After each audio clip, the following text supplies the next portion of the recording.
ምዕራፍ 22 ሲጀምር ስለ ኢየሩሳሌም የተነገረ ትንቢትን ነው የምናገኘው። በተለይም ከቁጥር 1 እስከ 4 ስለ ራእይ ሸለቆ የተነገረ ንግር ወይም ስለ ራእይ ሸለቆ የተነገረን ትንቢት እናገኛለን። የራእይ ሸለቆ ማለት እንግዲህ ከስሙ መረዳት እንደምትችሉ ራእይ የሚገለጽበት እግዚአብሔር ፍቃዱን የሚገልጥበት ስፍራ ስለሆነ ኢየሩሳሌምን የሚወክል ነው። ስለ ራእይ ሸለቆ የተነገረ ማለት ስለ ኢየሩሳሌም የተነገረ ማለት ነው።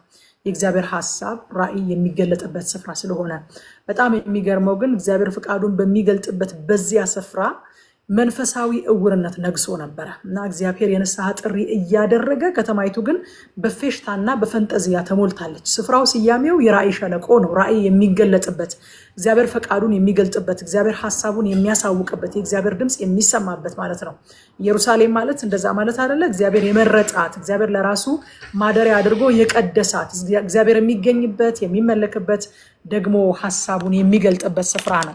ግን እዚያው ኢየሩሳሌም ቁጭ ብለው እዛው በራእይ ሸለቆ ቁጭ ብለው ደግሞ መንፈሳዊ እውርነት እንደሞላቸው እንመለከታለን እዚህ ቦታ ላይና አንዳንድ ጊዜ መንፈሳዊ እንቅስቃሴ ለሚደረግባቸው ስፍራዎች እጅግ በጣም ቅርብ ሆነን ቸርችን ጨምሮ ማለት ነው ከእግዚአብሔር ሐሳብ ጋር ግን ልተላለፍ እንችላለን። የእግዚአብሔርን መንፈስ የእግዚአብሔርን ሐሳብ ለመረዳት ለመንፈስ ቅዱስ ንቁ ለመሆን ፐርሰናል የሆነ ኮሚትመንት፣ ፐርሰናል የሆነ መሰጠት፣ የግል የሆነ ውሳኔ፣ የግል የሆነ ልብን ከፍቶ ከመንፈስ ቅዱስ ጋር ፌሎሺፕ ማድረግ ይጠይቃል እንጂ እዚያ ስፍራ ላይ ከባድ መንፈሳዊ እንቅስቃሴ ያለበት ስፍራ ላይ ስለተገኘን ብቻ የእግዚአብሔርን ሐሳብ ካች እናደርጋለን ማለት አይደለም።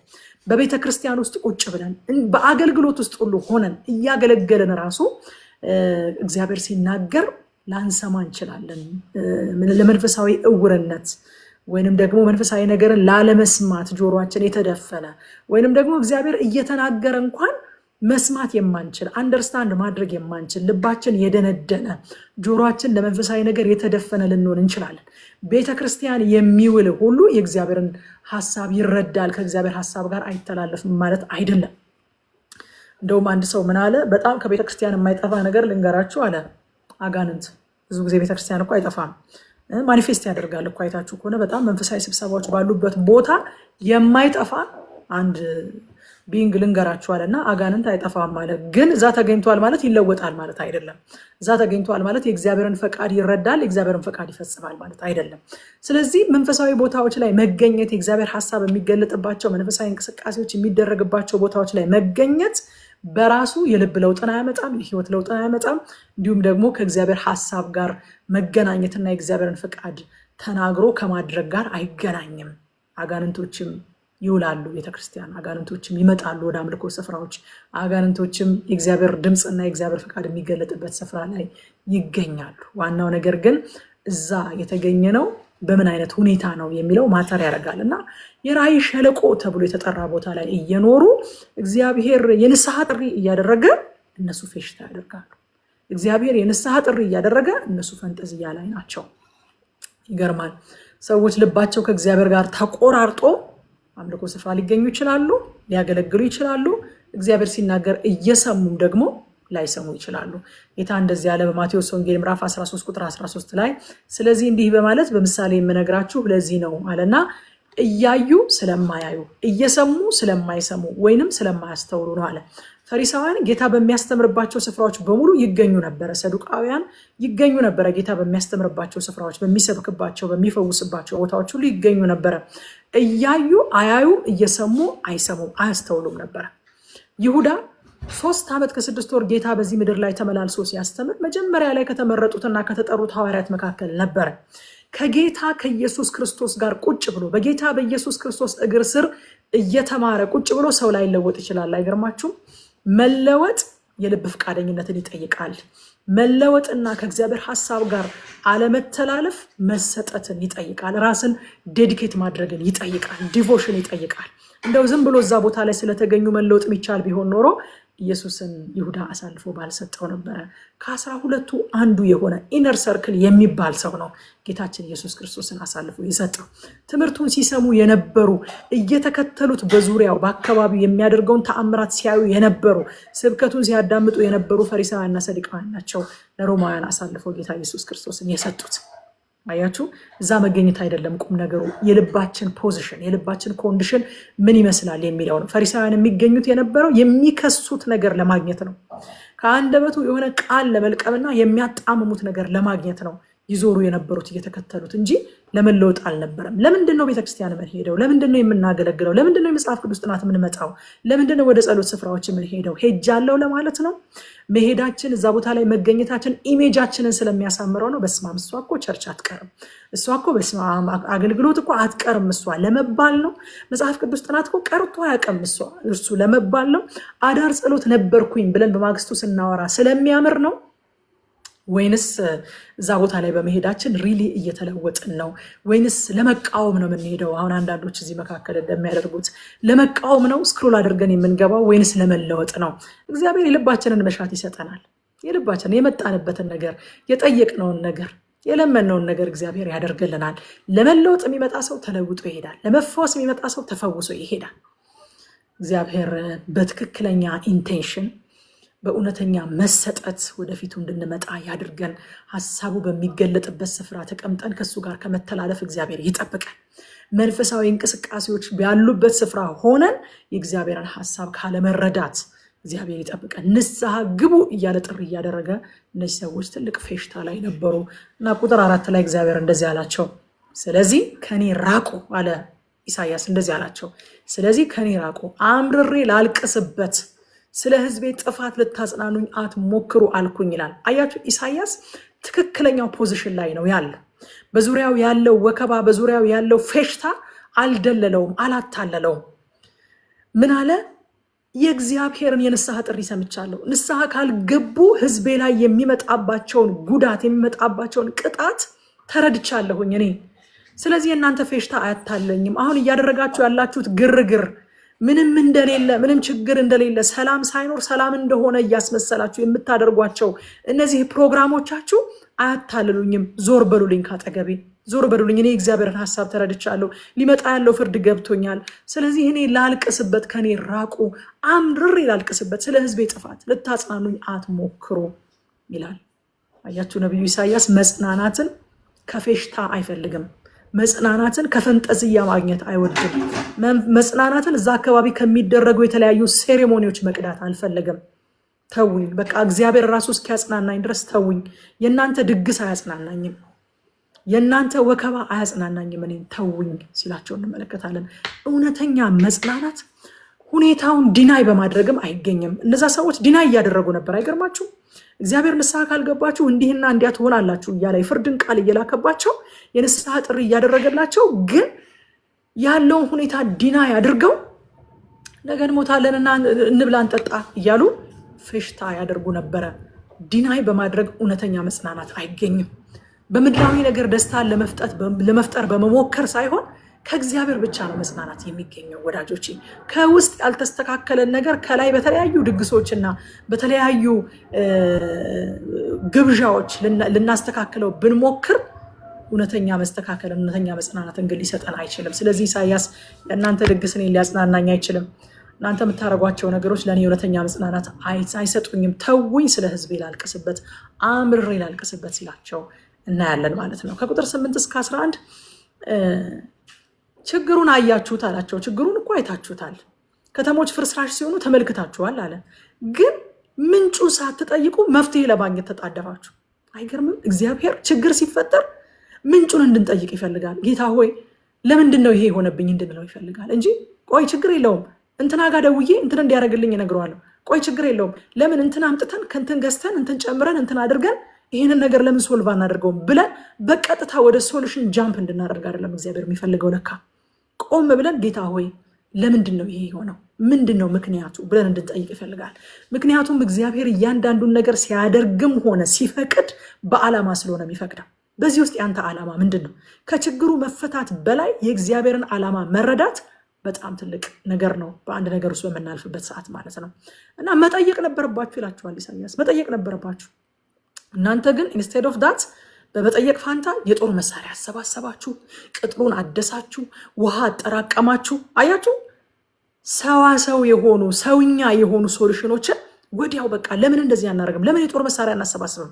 ቅጥሩን እናድሰዋ፣ በቃ ለምን ውሃ እናጠራቀምም? ወዲያው ወደ ሶሉሽን ነው የዘለላችሁት። እኔ ግን እንድጠይቁ ፈልግ ነበር። ይህን ያደረገው ማን ነው? ለምንስ ፈቀደ ብላችሁ ቆም ብላችሁ እንድትጠይቁኝ ፈልጌ ነበረ ይላል እግዚአብሔር። የጦር መሳሪያ ማከማቸት፣ ቅጥር ማደስ፣ ውሃ ማጠራቀሚያ መስራት፣ ይሄ ሁሉ በራሱ ምንም ችግር የለበትም። ግን ይህን ሁሉ በመጀመሪያ አቅዶ ያደረገው እግዚአብሔር መሆኑ ትዝ አላላችሁም ይላል። ክፍሉን ያላችሁ ታነቡት። ትዝ አላላችሁም። አቅዶ ያደረገው እግዚአብሔር መሆኑ እሱ ትዝ አላላችሁም። አያችሁ፣ መንፈሳዊ እርምጃ ሳይወስዱ ቁሳዊ ነገሮችን ለማስተካከል እየሞከሩ ነበር እነዚህ ሰዎች እና እግዚአብሔር ይሄንን ነገር ደግሞ አልወደደውም። ብልሽታችሁ መንፈሳዊ ነው። መጀመሪያ እንድታስተካክሉ ምፈልገው መጀመሪያ መስተካከል ያለበት ኮንዲሽን ስፒሪቹዋል ኮንዲሽናችሁ ነው። መንፈሳዊ አቋማችሁ ነው መጀመሪያ መስተካከል ያለበት። ለምን ብላችሁ እኔን እንድትጠይቁኝ ነው የምፈልገው እንጂ በቀጥታ ወደ ሶሉሽን እንድትዘሉ አይደለም የምፈልገው ይላችኋል እግዚአብሔር። ይህን ሁሉ በመጀመሪያ አቅዶ ያደረገው እግዚአብሔር መሆኑ ትዝ አላላችሁም ወዳጆቼ? ከእግዚአብሔር ጋር ሳንስማማና እግዚአብሔርን ሳናስቀድም የምናቅደው እቅድ ከንቱ ነው። ዓላማውን ስቷል። በቃ ዓላማውን ስቷል። እግዚአብሔር አንድን ነገር ወይ እሱ ሳያደርገው ወይንም ደግሞ እሱ እንዲደረግ ሳይፈቅድ በህይወታችን ላይ አይደረግም ምንም ነገር። ምንም በዚህ ምድር ላይ የሚደረጉ ነገሮች ወይ እግዚአብሔር አድርጓቸዋል ወይ ደግሞ እግዚአብሔር እንዲደረጉ ፈቅዷል። ስለዚህ ሲያደርጋቸውም ሆነ እንዲደረጉ ሲፈቅድ ዓላማ አለው። ስለዚህ ትልቁ ስኬት ምንድን ነው? ከነገሩ መውጣት ሳይሆን ነገሩ ለምን እንደመጣ መረዳት፣ አድርጎት ከሆነ ለምን እንዳደረገው መረዳት፣ ፈቅዶም ከሆነ ለምን እንደፈቀደ መረዳት። ትልቁ እግዚአብሔር በዛ ውስጥ የሚፈልገው አቺቭ ማድረግ የሚፈልገው ጎል እሱ ነው። እነዚህ ሰዎች ግን ጎሉን ስተውታል። በቀጥታ ከችግራቸው የሚወጡበትን መንገድ ማቀድ ጀምረዋል። ማቴዎስ ወንጌል ምዕራፍ 6 ቁጥር 33 ጌታ የተናገረውን ታውቃላችሁ። አስቀድማችሁ የእግዚአብሔርን መንግስት ጽድቁንም ፈልጉ ይህም ሁሉ ይጨመርላችኋል አለ።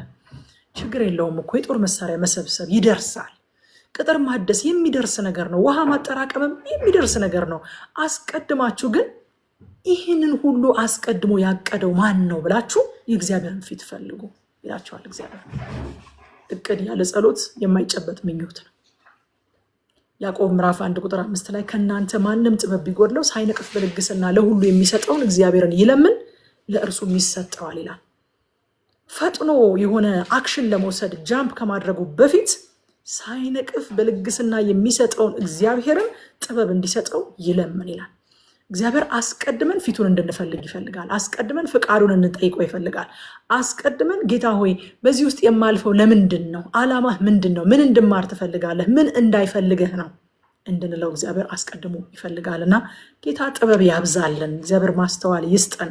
አንክሰር ወዳጆቼ። በእውነት አንድ ነገር በህይወታችን ላይ አልፎ ከዛ ነገር ልንማር የሚገባንን ነገር ካልተማርን ከስረናል።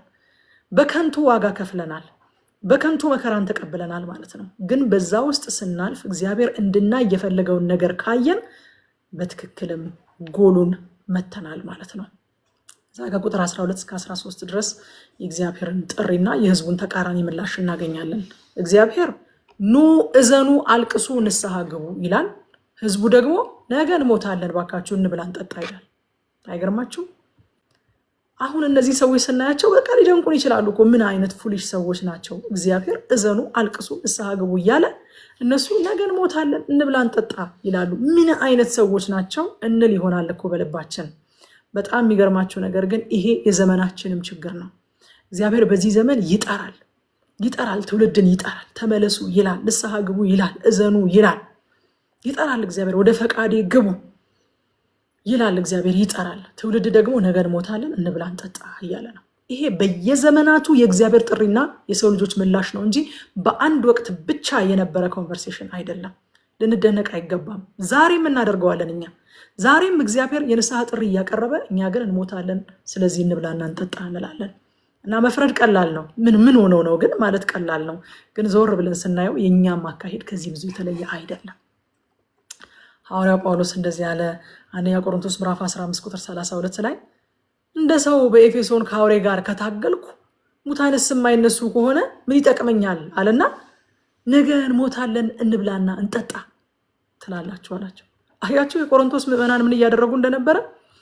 በዚህ ሰዓት የነበሩት በኢሳይያስ ትንቢቱን በተናገረበት ሰዓት የነበሩ ሰዎች ብቻ ሳይሆኑ ከስንት ጊዜ በኋላ ከ700 ዓመት በኋላ ወይንም ደግሞ ከዛም በላይ ዓመታት ከ700 በላይ ዓመታት ከተቆጠሩ በኋላ የመጡት የቆሮንቶስ ምዕመናንም ቻሌንጃቸው ይሄ ነበረ።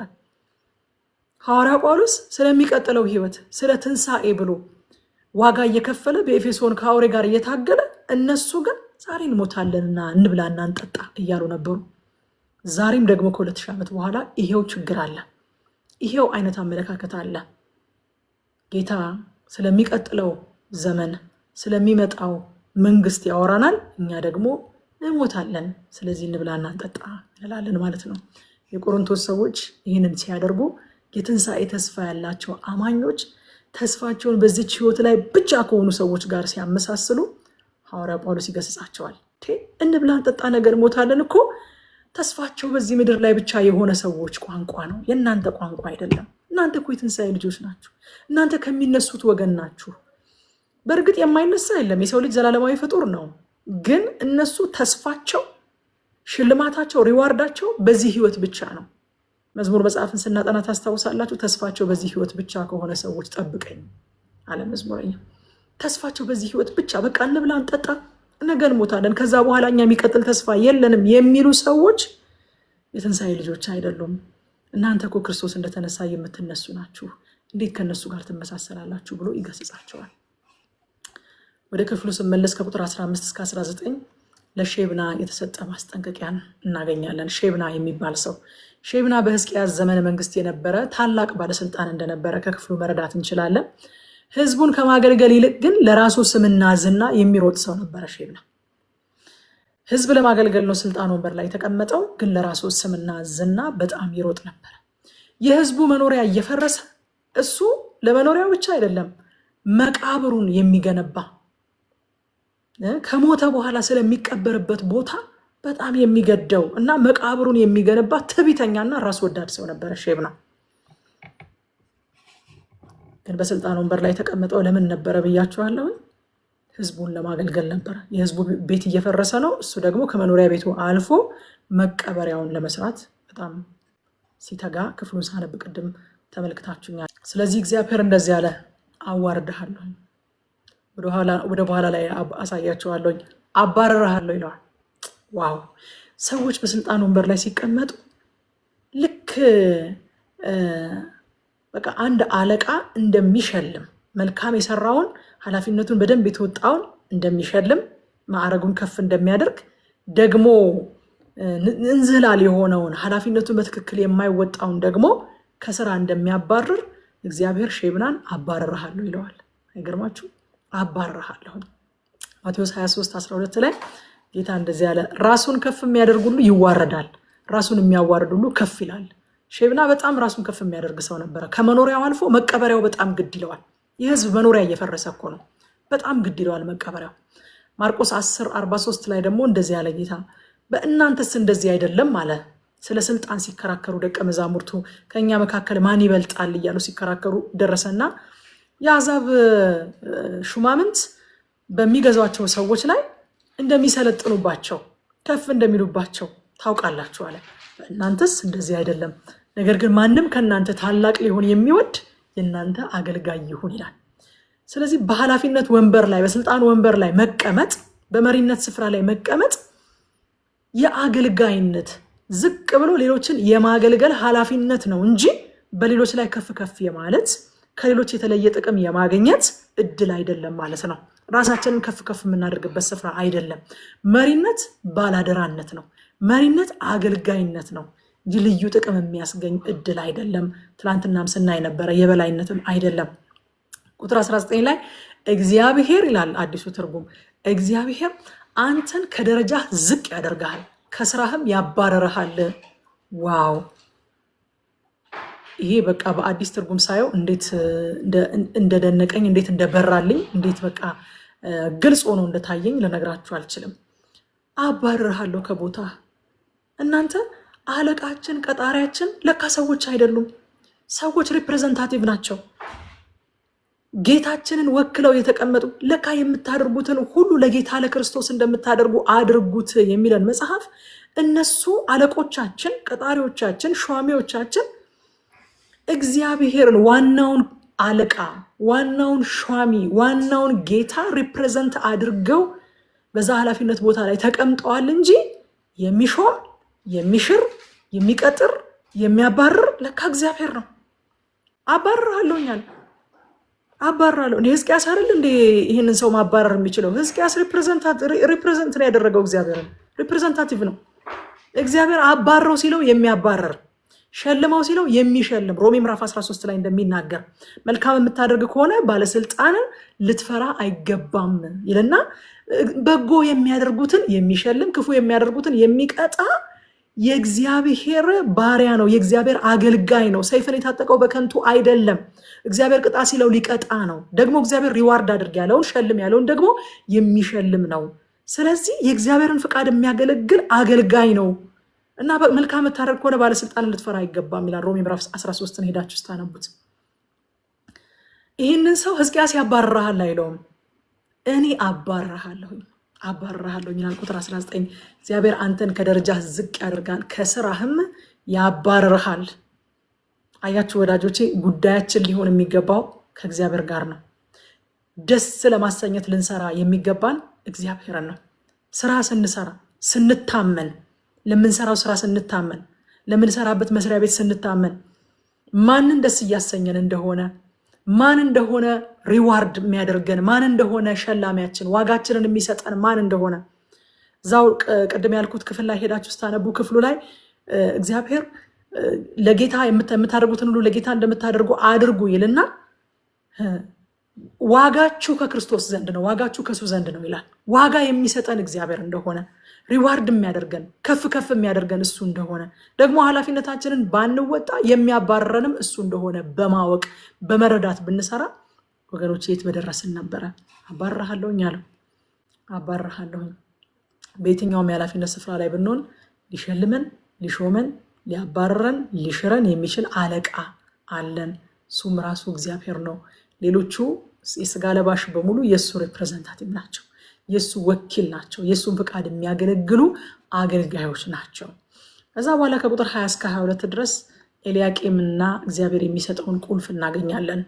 ከአንተ ቀምቼ ይለዋል ሼብናን፣ ከአንተ ቀምቼ ይህንን መጎናጸፊያ፣ ይህንን ስልጣን፣ ይህን አለቅነት ከአንተ ቀምቼ ለኤልያቄም እሰጠዋለሁ፣ ኤልያቄምን አስነሳዋለሁኝ ይላል። ደግሞ ያንን ብቻ እንዳይመስል በሰጠው ቁልፍ እሰጠዋለሁኝ ይላል። ቁጥር 22 ላይ የዳዊትን ቤት የቁልፍ መክፈቻ እሰጠዋለሁ፣ እርሱ የሚከፍተውን መዝጋት የሚዘጋውን መክፈት የሚችል አይኖርም ይላል። ቁልፍ እሰጠዋለሁ።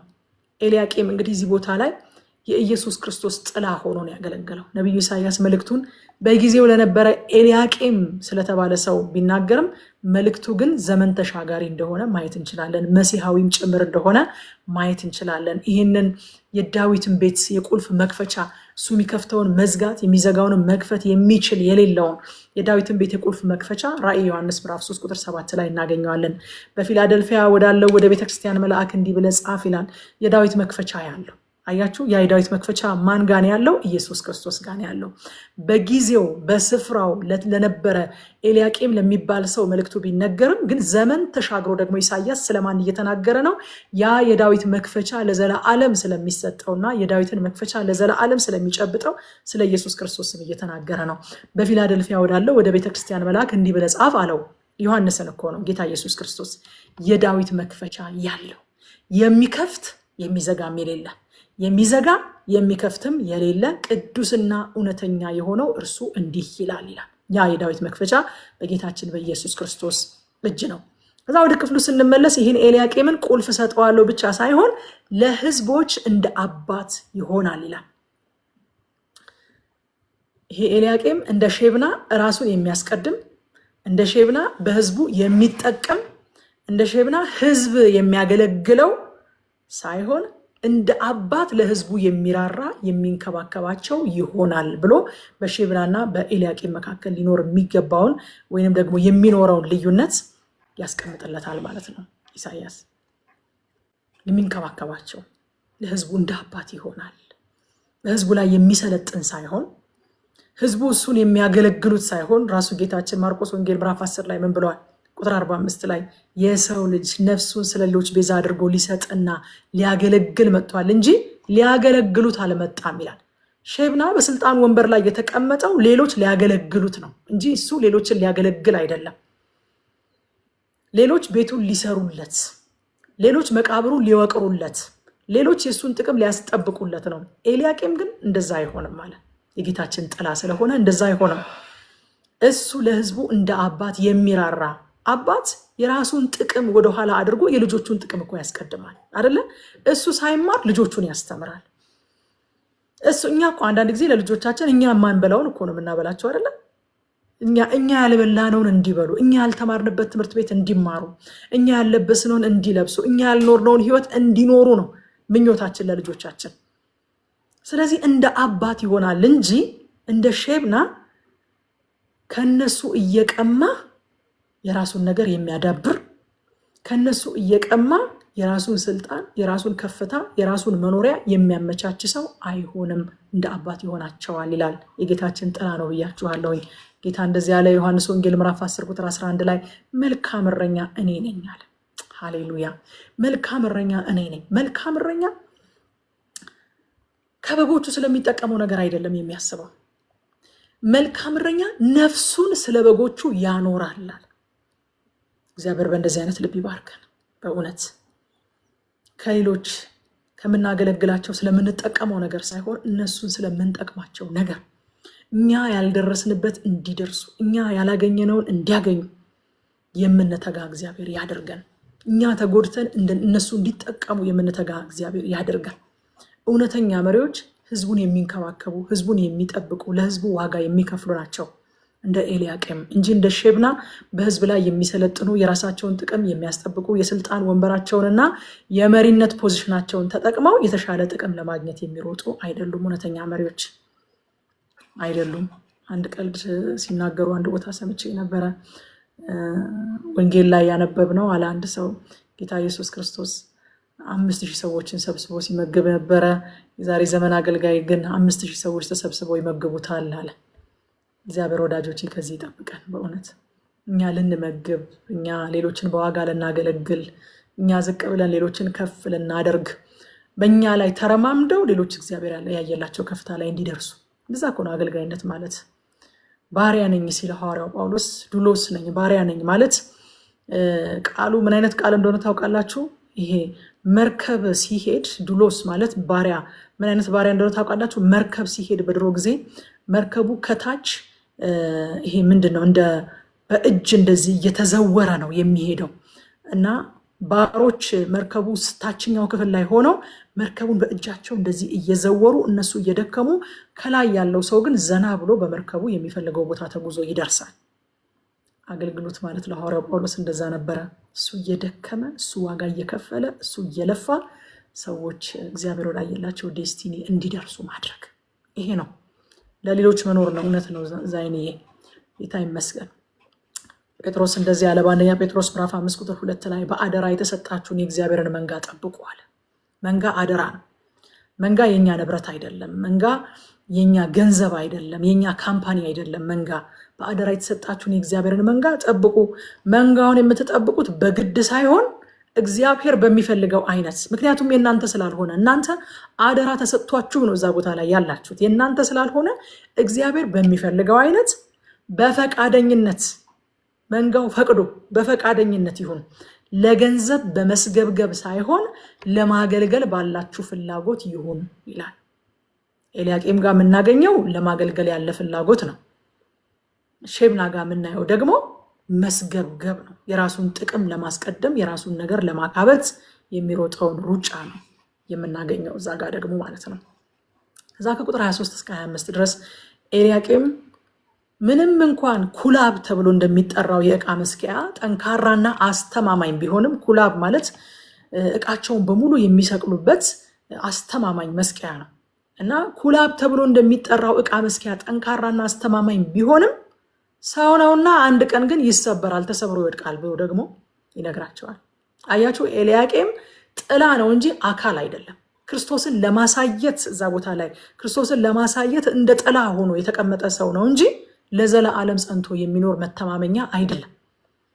ምንም እንኳን እንደ ኩላብ ብዙዎችን የሚያስተማምን ቢሆንም ብርቱ ቢሆንም ጠንካራ ቢሆንም ሰው ነውና ግን አንድ ቀን ተሰብሮ ይወድቃል ይላቸዋል። አያችሁ፣ ምንም ያክል መልካምና ጠንካራ ቢሆን የሰው አገዛዝ ፍጻሜ አለው፣ ማብቂያ አለው። አስተማማኝና ለዘላለም የማይናወጥ መሰረት ግን ክርስቶስ ኢየሱስ ብቻ ነው። ኤፌሶን ምዕራፍ 2 ቁጥር 20 ላይ በሐዋርያትና በነቢያት መሰረት ታንጻችኋል ይልና የማዕዘኑ ራስ ድንጋይም ክርስቶስ ኢየሱስ ራሱ ነው ይላል። ሃሌሉያ! የማዕዘኑ ራስ ድንጋይ ክርስቶስ ኢየሱስ ራሱ ነው። አለመናወጣችን መሰረታችን ክርስቶስ በመሆኑ ነው እንጂ ያ መልካም ሰው ስለሆነ መሰበሩ አይቀርም ይለናል። ምን እንማር ከዚህ ምዕራፍ? አንደኛ ችግሮችን ለመፍታት ከመነሳታችን በፊት የእግዚአብሔርን ፊት እንፈልግ። የእግዚአብሔርን ፊት እንፈልግ። ቁም ነገሩ ከችግሩ መውጣታችን አይደለም ወዳጆች። ለኛ የሚመስለን በሰዓቱ እንደ ሰው የሚመስለን ከችግሩ መውጣት ነው ዋናው ነገር። ግን ዋናው ነገር በችግር ስናልፍ፣ ዋናው ነገር በመከራ ውስጥ፣ በተግዳሮት ውስጥ፣ በፈተና ውስጥ ስናልፍ ዋናው ነገር ከፈተናው መውጣት አይደለም። እግዚአብሔር ዓላማ ባይኖረው እንድንገባ አይፈቅድም ነበር።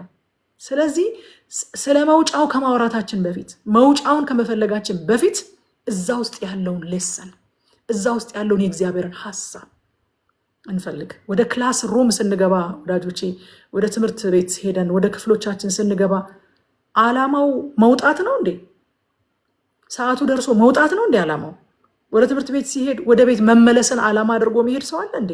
አይደለም። ዓላማው እዛች ክላስ ሩም ውስጥ ባላችሁበት ሰዓት ልትማሩ የተመደበላችሁ ነገር መማር መቻል። ስለዚህ ችግሮችን ለመፍታት ከመነሳታችን በፊት የእግዚአብሔርን ፊት እንፈልግ። ሁለተኛ አካላችን ለመንፈሳዊ እንቅስቃሴዎች ቀርቦ ልባችን ከእግዚአብሔር እንዳይርቅ እንጠንቀቅ። ዋስትና አይደለም ወዳጆቼ። በሳምንት 4 እና 5 ቀን ቤተክርስቲያን መሄድ ዋስትና አይደለም። የመጽሐፍ ቅዱስ ጥናቶችና ጸሎቶች ላይ መገኘት ብቻውን ዋስትና አይደለም። እነዚህ ሁሉ ነገሮች መልካም ናቸው፣ ወደ እግዚአብሔር እንድንቀርብ የሚያበረታቱ በጣም አስፈላጊ ነገሮች ናቸው። ግንስ ዋስትና አይሆኑም። ወደ እግዚአብሔር ለመቅረባችን ዋስትና አይሆኑም። ልባችን ከእግዚአብሔር እንዳይርቅ ልንጠነቀቅ ያስፈልጋል። ስለዚህ እንጠንቀቅ። ሶስተኛ እግዚአብሔር ባስቀመጠን በየትኛውም ስፍራ እንደ ባላደራና አለቃ እንዳለው ሰው ኃላፊነታችንን እንወጣ። የሚሾም የሚሽር እግዚአብሔር ነው። ስለዚህ ኃላፊነታችንን በአግባቡ እንወጣ። አራተኛ ቁልፉን በእጁ የያዘውን እንመነው። የሚከፍተውን የሚዘጋ የሌለ፣ የሚዘጋውን የሚከፍት የሌለ ቁልፉን፣ ያንን ቁልፍ የዳዊትን ቤት መክፈቻ በእጁ የያዘውን እሱን እንመነው። መልእክት ሲልክ ቁልፍ የያዘው እንዲህ ይላል ብላችሁ ንገሩልኝ ብሎ የሚልከው እኮ እንድንተማመንበት ስለሚፈልግ ነው። እንመነው። በሩ እኔ ነኝ ብሏል። በእኔ የሚገባ ቢኖር ይድናል፣ ይገባል፣ ይወጣል፣ መሰማሪያም ያገኛል ብሏል። ቁልፉን በእጁ የያዘውን እንመነው። ትንቢተ ኢሳይያስ ምዕራፍ 23 በጢሮስ ላይ የተነገረ ትንቢት ነው። እንደምታዩት ጢሮስ በድሮ ጊዜ በጣም የታወቀች ታላቅ ከተማ ነበረች። በወደብ ንግድ እጅግ የበለጸገች፣ በብልጽግናዋም ደግሞ የታበየች ከተማ ነበረች እና በሀብቷ እጅግ በጣም ትመካ ነበር። ስለዚህ ነው እግዚአብሔር መልእክት የላከባት። ጌታም እንደዚህ ብሏል ሉቃስ 12:15 ላይ ካስታወሳችሁ፣ ደግሞም የሰው ሕይወቱ በሀብቱ ብዛት የተመሰረተ ስላልሆነ ተጠንቀቁ ብሏል። ጢሮስ በሀብቷ ብዛት እንደተመሰረተች ታስብ ነበረ። ከስግብግብነት ሙሉ ራሳችሁን ጠብቁ ይላል ሉቃስ 12:15 ላይ ያለው ክፍል ማለት ነው። ሀብት ማካበት በራሱ ምንም ችግር የለበትም። ግን መሰረታችን መመኪያችን አድርገን ከያዝነው ከዓላማችን ያስተናል እና የጢሮስ ችግር እሱ ነበረ። አዎ ተከናውናለች፣ አዎ ሀብት አፍርታለች። ግን መጠጊያዋና መታመኛዋ መሰረቷ አድርጋ ሀብቷን መቁጠሯ ይህንን ተግሳጽ እንዲላክባት ደግሞ አድርጓታል። ከቁጥር 4 እስከ 5 ድረስ ደግሞ የጢሮስ አመፅና የሚመጣባት ፍርድ እንዴት ዳፋው ለሲዶናና ለግብፅ እንደሚደርስ ደግሞ ያሳየናል። የኃጢአት ቅጣትም ሆነ የጽድቅ በረከት አድራጊው ላይ ብቻ ተገድቦ አይቀርም። ከዚህ ቀደምም ተመልክተነዋል። ይሄንን ነገር አልፎ ተርፎ በአካባቢው ያሉትን ከሱ ጋር ሪሌሽንሽፕ ያላቸውን ቤተሰቡን፣ ቤተክርስቲያንን፣ ማህበረሰብን አልፎ ተርፎ ደግሞ ሀገርን ድረስ አፌክት የማድረግ ባህሪ አለ። የጢሮስ አመፅ ወደ ሲዶና፣ የጢሮስ አመፅ ወደ ግብፅ እንደሚሻገር የእግዚአብሔር ቃል ይናገራል። እዛ ከቁጥር 8 እስከ 9 ደግሞ አክሊል የምትቀዳጀዋ ከተማ እንዴት ተዋረደች ይላል። በጣም እንዴት አይነት ውብ እንዴት አይነት የተከበረች ከተማ እንደነበረች ሲገልጻት አክሊል የምትቀዳጀዋ ከተማ እንዴት ተዋረደች ይላል። ቁጥር 9 ላይ ይህንንማ ያቀደው የሰራዊት አምላክ ነው፣ እርሱም ይህንን ያቀደው ባደረጉት ነገር መታበያቸውን እንዲተዉ ለማድረግና የተከበሩትንም ሰዎች ለማዋረድ ብሎ ነው ይላል አዲሱ ትርጉም ላይ። እንግዲህ በጣም የበለጸገች ናት፣ በጣም ንግድ የተሳካላት ከተማ ናት። ደግሞ ከዚህም የተነሳ በብልጽግናዋ በጣም የምትመካና የምትታመን ከተማ ናት። በጣም የከበረች ነበረች እኮ። አሁን ግን በኃጢአቷ ምክንያት ተዋረደች። አክሊል የምትቀዳጀዋ ከተማ ተዋረደች ይላል።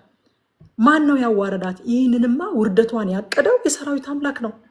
ደግሞ በዓላማ ነው ውርደቷን ያቀደው። ይህንን ያቀደው ባደረጉት ነገር መታበያቸውን እንዲተዉ። አያችሁ፣ እግዚአብሔር ያለ ዓላማ የሚሰራ አምላክ አይደለም። ያደረጉትን ነገር መታበያቸውን ነገር እንዲተዉ ለማድረግና የተከበሩትንም ሰዎች ለማዋረድ ነው። የታበዩትን ራሳቸውን ከፍ ከፍ ያደረጉትን በገንዘባቸው ብዛት በሀብታቸው ብዛት ህይወታቸውን የለኩትን እነዛን ሰዎች ለማዋረድ እና መታበያቸውን እንዲተዉ ለማድረግ ነው ይላል። አያችሁ፣ የችግራቸው ምንጭ ከብልጽግናቸው የተነሳ የያዛቸው ትዕቢት ነው። እግዚአብሔር ደግሞ ትዕቢትን ያለ ቅጣት አይተውም። በጣም በተደጋጋሚ በተለይ በኢሳያስ መጽሐፍ ላይ እየተመለከተን የመጣ ነው። እግዚአብሔር ትዕቢትን ያለ ቅጣት አይተውም።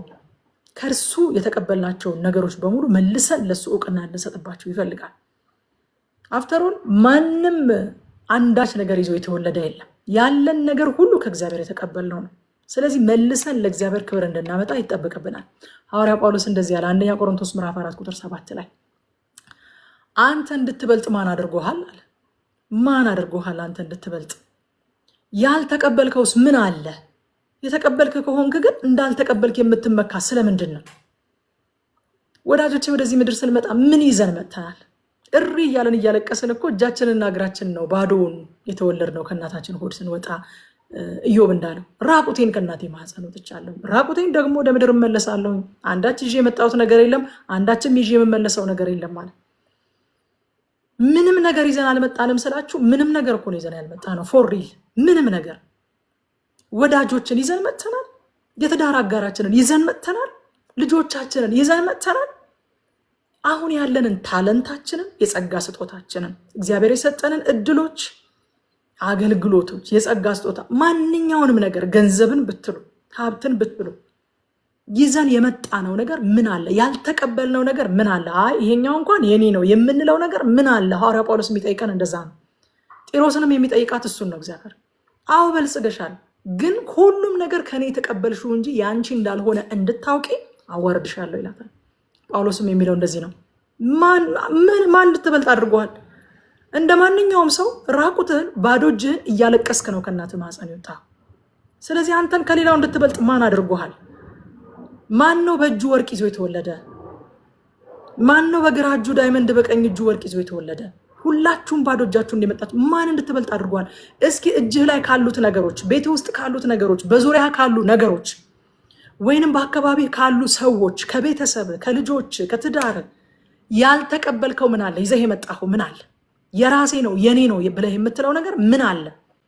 ተቀብለህ ከሆነ ደግሞ እንዳልተቀበለ ሰው የምትመካው ስለምንድን ነው? ስለምንድን ነው እንዳልተቀበለ ሰው የምትመካው? የኛ ስለሚመስሉን እኮ ነው አንዳንድ ጊዜ ከእግዚአብሔር የምናስበልጣቸው። የኛ ስለሚመስሉን አንዳንድ ጊዜ ከእግዚአብሔር ይልቅ እንጠጋጋቸዋለን፣ ከእግዚአብሔር ይልቅ እንመካባቸዋለን። ከእግዚአብሔር ቀምተን ደግሞ ይዘናቸው እንሮጣለን። ያልተቀበልነው ምንም የለም። እንደተቀበልን ካወቀን ደግሞ በቃ መመካት ሳይሆን ማመስገን፣ መልሰን ደግሞ ለሱ ክብር ማምጣት ነው የሚጠበቅብን። ከዛ ከቁጥር 10 እስከ 14 ሰው የመሸጋቸው ምሽጎች ይፈራርሳሉ ይላል። ቁጥር 10 በጣም ፌመስ ነው፣ ታውቁታላችሁ። የተርሴስ ልጅ ሆይ ከእንግዲህ የሚከለክልሽ የለምና እንደ አባይ ወንዝ ምድርሽን አጥለቅልቅ ይላል። እንግዲህ ይህንን በተለያየ አይነት መልኩ ጸልየነዋል፣ ተሰብከነዋል። ግን ይህ ቦታ ክፍሉ የሚናገረው የተርሴስን ልጅ እለፊ የሚላት የጢሮስ ግድቧ፣ የጢሮስ መከላከያዋ፣ የጢሮስ ቅጥሯ ስለፈረሰ ጢሮስ ከዚህ በኋላ ምንም ነገር መቆጣጠር፣ ምንም ነገር ማጠር ቅጥር ማድረግ ስለማትችል ገደቧ ስለተነሳ ቂሮስ ስለፈረሰች ስለዚህ ተርሴስን ምን ይላታል ከእንግዲህ የሚከለክልሽ የለም ይላታል ቂሮስ ልትከለክልሽ አትችልም የሚከለክልሽ የለምና እንደ አባይ ወንዝ ምድርሽን አጥለቅልቅ ይላታል ምክንያቱም ቂሮስ ተፈታለች ሁሉም ነገር ከቁጥጥሯ ውጪ ሆኖባታል ጎርፈሽ ለፊ ልትከለክልሽ አትችልም ይላታል ወገኖቼ ዛሬ አጥር ብለን ያቆምነው አያስደፍረንም ብለን የተማመንበት ምሽግ ብለን የተደገፍንበት ነገር አንድ ቀን ይገረሰሳል አንድ ቀን ይጣሳል ማንንም ይደፍረዋል የማይባል እሱ እያለ ማንንም አይነካኝም የምንልበት ነገር ማለት ነው ይሄ ስላለኝ ማንንም አይደርስብኝም የምንለው ነገር አንድ ቀን ይገረሰሳል ተገርሰሷል የጢሮስ ምሽጓ ተገርሰሷል ስለዚህ የተርሴስ ልጅ ሆይ ከእንግዲህ የሚከለክልሽ የለም ምንም አይነት ገደብ የለብሽም ጎርፈሽ እለፍ ይላል ሐዋርያው ጳውሎስ አንደኛ ቆሮንቶስ ምዕራፍ 10 ቁጥር 12 ላይ ስለዚህ እንደቆመ የሚመስለው እንዳይወድቅ ይጠንቀቅ አለ እንዳይወድቅ ይጠንቀቅ አስተማማኝ ቅጥርና ምሽግ ጌታ ኢየሱስ ክርስቶስ ብቻ ነው ቁጥር 12 ላይ አንቺ የሲዶን ከተማ ሆይ የደስታሽ ዘመን አክትሟል ህዝብሽ ተጨቁነዋል ወደ ቆጵሮስ ሸሽተው ቢያመልጡም እንኳን በዚያ በሰላም አይኖሩም ብሏል ይላል አይገርማችሁም በጣም ልቤን የገዛው ቃል ወደ ቆጵሮስ ሸሽተው ቢያመልጡ እንኳን በዚያ በሰላም አይኖሩም የሚል ነው ስፍራ ቢቀይሩም በዚያ ሰላም አያገኙም ምክንያቱም ችግሩ ጂኦግራፊካል አይደለም የስፍራ አይደለም አንዳንድ ጊዜ ችግሩን ከሌለበት ቦታ ለመፈለግ እንሞክራለን ታውቃላችሁ አይደል ሀገር ብቀይር በቃ ሀገር ብቀይር እኮ ሁሉም ነገር ይስተካከላል እንትኑ ቢሆን እኮ ነገሮችን በቃ ማስተካከል ይችላል እንትን ባገኝ ባገባ ነገሮች ይስተካከላሉ በወልድ ደስተኛ ሆናለሁ የሆነ ነገር ባገኝ እንደ ይሄን ስራ ብጀምር ይሄንን ስራ ባገኘው ይሄን ፖዚሽን ባገኘው የዚህ ሀገር ቪዛ ቢመታልኝ እግዚአብሔር የሚለው ምንድነው ከስፍራ አይደለም ጉዳዩ ሸሽተው ሊያመልጡ ይችላሉ ቢያመልጡ እንኳን በዚያ በሰላም አይኖሩም ምክንያቱም የስፍራ መቀየር የልብ መቀየርን አያመጣም እውነተኛ እረፍት እውነተኛ ደስታ ከስፍራ ወይንም ከሌላ ምድራዊ ነገር አይደለም የሚገኘው ከውስጥ ነው የሚወጣው ከውስጣዊ ለውጥ ነው የሚገኘው ከክርስቶስ ነው የሚገኘው ሊያመልጡ ይችላሉ ግን በሄዱበት ስፍራ ደግሞ ያ ሰላም ማጣት ተከትሏቸው ይሄዳል ሰዎች የሚያመልጡ መስሏቸው ስፍራ ቀይረው ያ ሰላም ማጣት ያ እረፍት ማጣት ያ ጭንቀት የሚሄዱበት ስፍራም ተከትሏቸው ሲሄድ ታይቶ ይታወቃል ከዚህ ቀደም እና ስፍራ ቢቀይሩም ይላል አያገኙም በሄዱበት ቦታ ሰላም አያገኙም ይላቸዋል ጌታ ግን እንደዚህ ያለ ማቴዎስ ወንጌል ምዕራፍ 11 ቁጥር 28 እናንተ ደካሞች ሸክማችሁ የከበደ ሁሉ ብሎ ቴክኒክና ታክቲክ አይደለም ይሰጣቸው ወይ የሆነ የሚሄዱበት ቦታ በጣም እዛ አገር በጣም ኑሮ ጥሩ ነው አሉ ወደዛ ሂዱ አይደለም ያላቸው እውነተኛ እረፍት ወደሚገኝበት ወደ እኔ ነው እኔም አሳርፋችኋለሁ አያችሁ ማረፍ ወደ ጌታ በመጠጋት ነው የሚገኘው እንጂ ማረፍ የመኖሪያ ስፍራን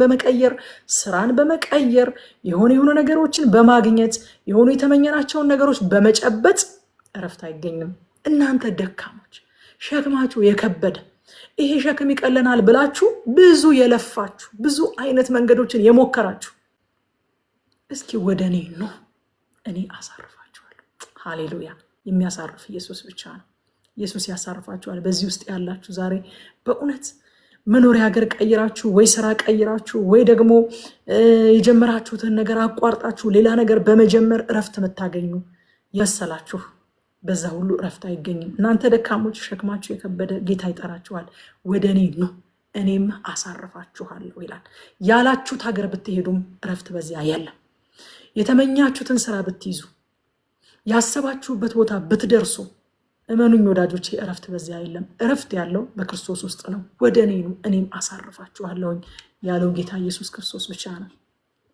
ከቁጥር 15 እስከ 17 ላይ ጢሮስ ለ70 ዓመታት ከተረሳች በኋላ እንደገና ደግሞ ትጎበኛለች የሚል መልእክትን ይናገራል አያችሁ እግዚአብሔር የሚቀጣ ብቻ ሳይሆን ለቁጣው የጊዜ ገደብ አድርጎ በቀጠረው ሰዓት የሚጎበኛ አምላክ ነው ደግሞ ደስ አይልም ገደብ ያበጅለታል በቃ ቁጣው ለጥቂት ጊዜ ነው ሞገሱ ግን ለህይወት ዘመን ነው ገደብ ያበጅለታል ለ70 ዓመት እቆጣታለሁ ይላል ከዛ በኋላ ከ70 ዓመት በኋላ ደግሞ ትታሰባለች እጎበኛታለሁ።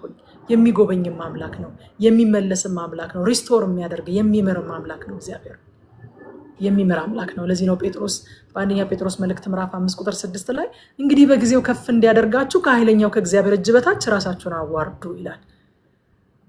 አያችሁ፣ ራሳችንን በፊቱ ስናዋርድ በጊዜው ከፍ የሚያደርግ አምላክ ነው። በቃ እዛው ተዋርዳችሁ ቅሩ የሚል አምላክ ሳይሆን በጊዜው ደግሞ መልሶ ከፍ የሚያደርግ አምላክ ነው። ገደብ አለው፣ ለቁጣው ገደብ አለው፣ ለቅጣቱ ገደብ አለው። ከዛ በኋላ ደግሞ በጉብኝት ይመጣል፣ በሪዋርድ ደግሞ ይመጣል። ከፍ ከፍ ሊያደርግ በጊዜው ጴጥሮስ እንዳለው በጊዜው የሚመጣ አምላክ ነው እና በጊዜ እመጣለሁ ከ70 ዓመት በኋላ እመጣለሁ ብሎ የጉብኝት ጊዜን ይቀጥርላታል ለዚች ከተማ። ቁጥር 18 ላይ እንደዚህ ይላል፣ በንግድ የምታገኘውም ገንዘብ ሁሉ ለእግዚአብሔር የተለየ ይሆናል። እግዚአብሔር ከጎበኛት በኋላ ማለት ነው። በንግድ የምታገኘውም ገንዘብ ሁሉ ለእግዚአብሔር የተለየ ይሆናል። ለራሷ ተቀማጭ ሳታደርግ የእግዚአብሔር አገልጋዮች በሚያስፈልጋቸው ምግብና ለጥሩ ልብስ ያውሉታል ይላል። ጢሮስ እንደገና ትበለጽጋለች። እግዚአብሔር የሚጠላው ብልጽግና አይደለም። እግዚአብሔር አጌነስት አይደለም። የብልጽግና ብልጽግናን ጣዖት አድርጎ እርሱን መርሳትን ነው እግዚአብሔር የሚጠላው። እግዚአብሔር ጢሮስ መጀመሪያ መበልጸጓን አልጠላም ነበረ። ብልጽግናዋ ጣዖት ሆኖባት ግን እግዚአብሔርን ትታ ወይንም እግዚአብሔርን ረስታ ብልጽግናዋ ከራሷ እንደወጣ ቆጥራ በብልጽግናዋ ስትታመንና ስትደገፍ ግን እቀጣሻለሁ፣ ከዛ ደግሞ መልሼ እጎበኝሻለሁ፣ ከዛ ከጉብኝት በኋላ ተመረሽ ስለምትወጪ ከዛ በኋላ በሚመጣው ብልጥግና የጎበኘሽን እግዚአብሔርን ታከብሪያለሽ ይላታል። አያችሁ እንዴት ግቡን እንደሚመታ ታከብሪያለሽ ይላታል። መጽሐፍ ሲናገር በምሳሌ ምዕራፍ 3 ቁጥር 9 ላይ እግዚአብሔርን ከሀብትህ አክብር ይላል። ሀብታም እንዳትሆን ተጠንቀቅ አይደለም የሚል ሀብታም ሁን፣ ባለጠጋ ሁን፣ ግን እግዚአብሔርን ከሀብትህ አክብር፣ ከፍሬህም ሁሉ በኩራት። አንደኛ ጢሞቴዎስ ምዕራፍ 6 ቁጥር 17 ደግሞ በአሁኑ ዘመን ባለጠጎች የሆኑትን ለምን ባለጠጋ ሆናችሁ በላቸው አይደለም ያለው። ባለጠጋ መሆናችሁ እንዳያስታበያችሁ፣ የትዕቢትን ነገር እንዳያስቡ፣ ደስም እንዲለን ሁሉን አትረፍርፎ በሚሰጠን በሕያው እግዚአብሔር እንጂ በሚያልፍ ባለጠግነት ተስፋ እንዳያደርጉ እዘዛቸው እንጂ ለምን ባለጠጋ ሆናችሁ በላቸው አይደለም የሚለው። አንዳንድ ጊዜ ድህነትን እንደ ጽድቅ፣ ብልጽግናን እንደ ኃጢአት አድርገን የመቁጠር ልማድ አለ። ወገኖቼ ወደ እግዚአብሔር የሚያደርሰው ድህነትም አይደለም ብልጽግናም አይደለም፣ በክርስቶስ ኢየሱስ ላይ ያለን እምነት ነው። አንዳንድ ሰዎች ድሃ ስለሆኑ መንግስተ ሰማያት የሚገቡ፣ ሀብታም ስለሆኑ ደግሞ ከመንግስተ ሰማያት የሚቀሩ ይመስላቸዋል። ሁለቱም የየራሱ ተግዳሮት አለው። ለዛ ነው መክብብ ላይ ሰለሞን በጣም ድሃ አታድርገኝ፣ እርቦኝ እንዳልዋሽ እንዳልበድልህ አለ። በጣም አለመጠን ደግሞ ብልጥግና ውስጥ ገብቼ ያንን ሀብት ማስተዳደር አቅቶኝ ደግሞ እንዳልሰድብህ፣ እግዚአብሔር ማን ነው እንዳልልህ። አያችሁ ሁለቱም የራሱ ኤክስትሪም እንዳለው ልብ ነው ማተር የሚያደርገው እንጂ ድህነትም ብልጽግናም አይደሉም ወደ እግዚአብሔር የሚያደርሱት። ድህነታችንን የምንይዝበት መንገድ፣ ብልጽግናችንን የምናስተዳድርበት መንገድ እሱ ነው ማተር የሚያደርገው እንጂ እነዚህ ስታተሶች አይደሉም ማተር የሚያደርጉት። በአሁኑ ዘመን ባለጠጎች የሆኑትን ባለጠጋ እንዳይሆኑ እዘዛቸው አይደለም ያለው። የትዕቢትን ነገር እንዳያስቡ፣ ደስ እንዲለን ሁሉን አትረፍርፎ በሚሰጠን በሕያው እግዚአብሔር እንጂ በሚያልፍ ባለጠግነት ተስፋ እንዳያደርጉ እዘዛቸው ነው ያለው። ምን እንማር ከዚህ ምዕራፍ? አንደኛ የህይወታችን ዋስትና ምን እንደሆነ እስኪ እንመርምር። ጢሮስ ዋስትናዋን በሀብቷ ላይ፣ በንግዷ ላይ፣ በብልጽግናዋ ላይ አድርጋ ነበረ። ምን መርምር የህይወታችን ዋስትና ምን እንደሆነ። ሁለተኛ ቅጣትም ሆነ በረከት በእኛ ላይ ተገድቦ ስለማይቀር በዙሪያችን ላሉ የቅጣት ሳይሆን የበረከት ምክንያት እንሆን። ጢሮስ ከአመጿ የተነሳ የመጣባት ቅጣት ወደ ሲዶናና ወደ ግብፅ ሲሻገር አይተነዋል። በረከትም ቢሆን እንዲሁ ለቤተሰባችን በረከት እንሆናለን፣ ለቤተክርስቲያን በረከት እንሆናለን፣ ለሀገር ለማህበረሰብ በረከት እንሆናለን። ቅጣትም ደግሞ እኛ ጋር ተገድቦ አይቀርም። እኛ ጋር ቤተሰባችን አብሮን ዋጋ ይከፍላል፣ ማህበረሰብ አብሮን ዋጋ ይከፍላል፣ ሀገር አብራን ዋጋ ትከፍላለች። ስለዚህ ለሌሎች የበረከት ምክንያት እንጂ የቅጣት ምክንያት እንዳንሆን እግዚአብሔር ይርዳል። ሶስተኛ እረፍትን ከስፍራ ለውጥ ወይ ከተለያዩ ምድራዊ ነገሮች ለማግኘት ከመሞከር ወጥተን በክርስቶስ ውስጥ እናገኘው። ክርስቲያኖችም ሆነን ነው ታውቃላችሁ አይደል? ይሄ ክርስቲያኖችም ሆነን እረፍትን፣ ሰላምን፣ ደስታን ከሌሎች ስፍራዎች ለማግኘት በጣም በየቀኑ እንፈተናለን። የሉም ወዳጆች፣ ወደ እኔ ኑ እኔም አሳርፋችኋለሁ ነው ያለው። ከክርስቶስ ውስጥ እናገኘው በየዕለቱ። አራተኛ ጌታ ሲጎበኘን በጉብኝቱ መልሰን እሱን እናክብረው።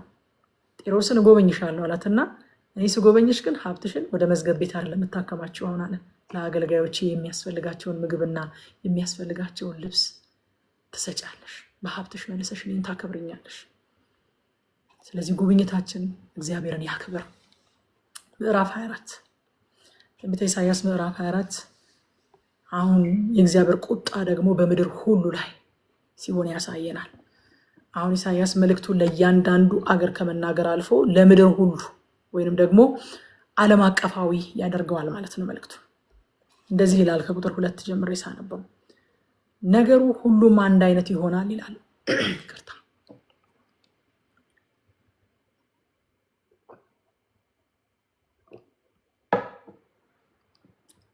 ቁጥር 2 በአዲሱ መደበኛ ትርጉም ሳነበው እንደዚህ ይላል። ነገሩ ሁሉም አንድ አይነት ይሆናል። በሕዝቡ ላይ የሚሆነው በካህኑ፣ በአገልጋዩ ላይ የሚሆነው በጌታው፣ በአገልጋዩ ላይ የሚሆነው በእመቤቲቷ፣ በገዢው ላይ የሚሆነው በሻጩ፣ በተበዳሪው ላይ የሚሆነው በአበዳሪው፣ በብድር ከፋይ ላይ የሚሆነው በብድር ሰጪው ይሆናል ይላል።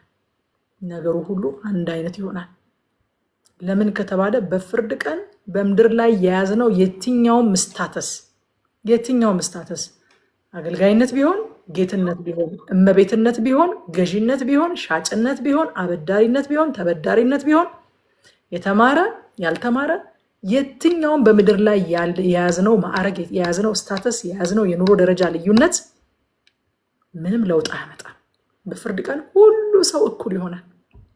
ከፍም ማለት አያስመልጥም፣ ዝቅም ማለት አያስመልጥም። አሁን ቅድም ያልኳቸው ድሃ መሆን ከፍርድ አያስመልጥም።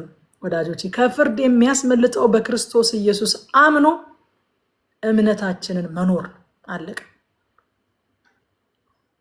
የሚያስመልጠው ከፍርድ በክርስቶስ ኢየሱስ አምኖ ባመንነው እምነት መኖር መታመን ነው እንጂ ድሃ መሆንም አያስመልጥም፣ ሀብታም መሆንም አያስመልጥም፣ ባሪያ መሆን አያስመልጥም፣ ጌታ መሆን አያስመልጥም፣ እመቤት መሆን አያስመልጥም፣ ከፍ ማለት አያስመልጥም፣ ዝቅ ማለት አያስመልጥም።